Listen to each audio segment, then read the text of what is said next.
Well, social proof is a psychological concept that means people tend to do what they see others doing.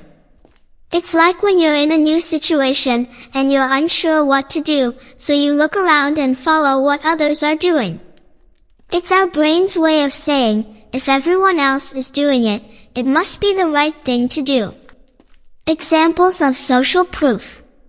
Restaurant crowds. Imagine two restaurants side by side. One is packed with people, and the other is empty. Even if you've never been to either, you might choose the crowded one, thinking it must be better since so many people are there. Online reviews. When you're shopping online and see that a product has thousands of positive reviews, you're more likely to buy it because other people have already shown it's a good choice.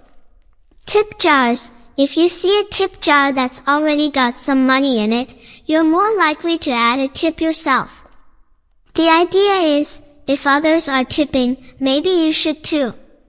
Social media likes. On social media, if a post has a lot of likes or shares, you're more likely to view it and even like or share it yourself because others have already shown it's worth their attention.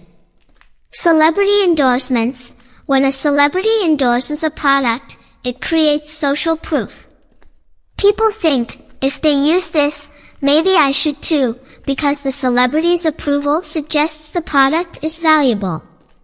Social proof is powerful because it taps into our natural instinct to fit in and make safe choices based on the actions of others.